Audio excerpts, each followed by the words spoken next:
We'll just need one clean 5-minute utterance. Ooh.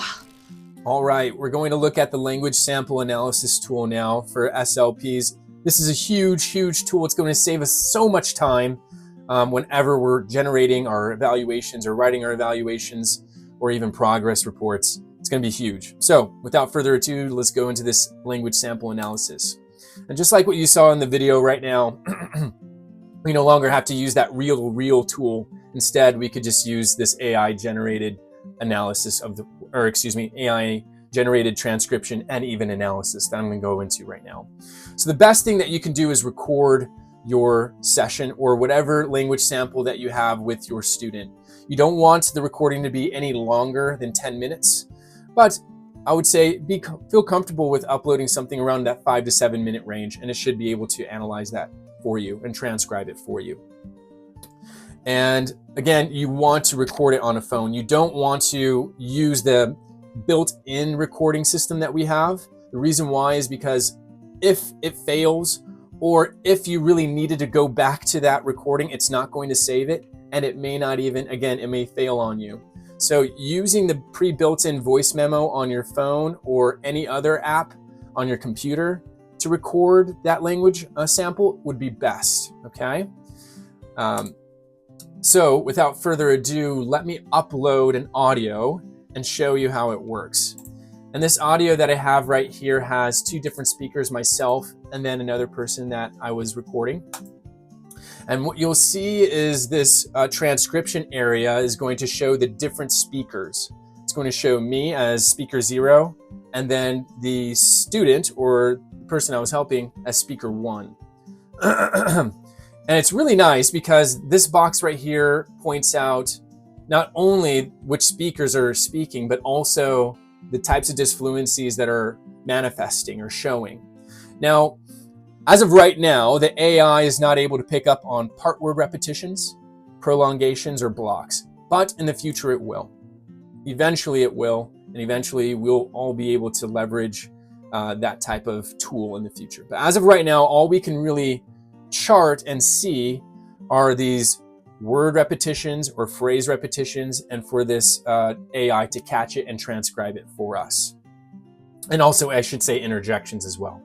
Now, if you come in here and you edit the transcription to reflect a prolongation or to reflect a part word repetition, then by all means, take the time aside to do it, and the AI can analyze it, like what I'm about to show you, and then be able to have a very nice analysis that you can copy and paste into your evaluation report.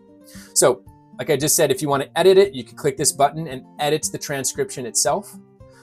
I would highly suggest to copy the transcription because this will not save it. When we analyze this transcription with a specific speaker and you click off of it, this transcription's gone. Hence why it's really important for you to save the audio so that if you lost the transcription, you just upload the audio again and it'll create that transcription for you, no problem.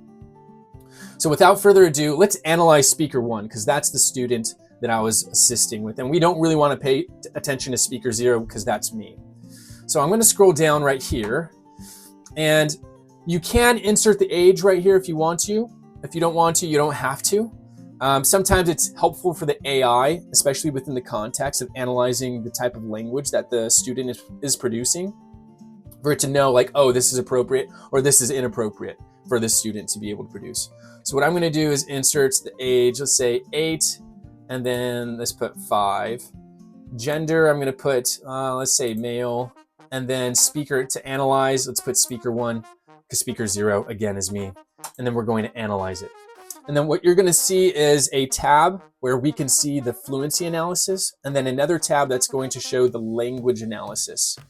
I wouldn't take the fluency analysis as though it's like really good or reliable, I should say. It's there to just get you started and moving along what you should be looking out for.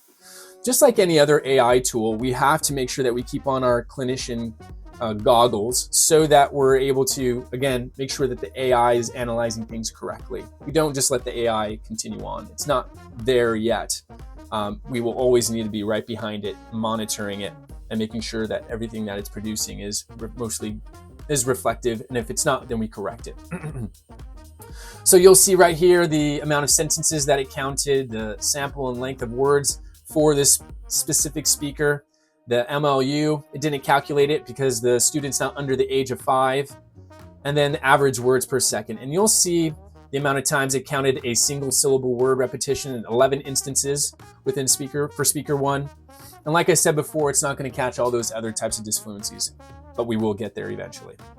The other thing that I really like is the language analysis. So it does a really good job. I mean, that's the whole point of language models, is that they have been built on a huge bank of information, specifically language, written language, and this is its bread and butter, is understanding written language, spoken language, and what is grammatically correct or incorrect, what is seen as appropriate or really inappropriate as far as how this speaker should be speaking, or how this person or student or whoever is talking. So this one right here is really good. I would say a lot more reliable than the fluency analysis. And again, sometimes the recommendations or the observations that it makes is like, I kind of see that, but it's not pervasive throughout the entire transcription or pervasive throughout the student's language sample. But nevertheless, again, it gets you a nice head start on what you should be analyzing. So once this is created, you'll see right here on the left side that there is now a title. Let's just change this title to example 1. And I'm going to show you what happens, when we save it and then we click off of it, right? So if we are all done with this, we have copied this over, we have copied over the fluency analysis, and let's say we already copied over the transcription. We click new analysis, and we're going to click right here, continue without copying. Again, this just makes sure that you copy over whatever's in the transcript, because if you haven't, it's going to copy it for you and then continue. So let's just hit copy and continue, and then boom, it's all white. We go back to example 1 and we get the analysis, but not the transcription. But thankfully we copied and continued, and we still have the transcription there to paste into wherever we want to put it, okay? And so this is the fluency analysis tool. Again, really good. We all can actually start doing language samples again, right? We all know how time consuming those are and how tedious they can be. But man, does it provide a wealth of knowledge and understanding into our students and into our patients. So have fun using this language sample tool. I'm the original mobile therapist. 1 SLP, 10 schools, 0 mileage reimbursements.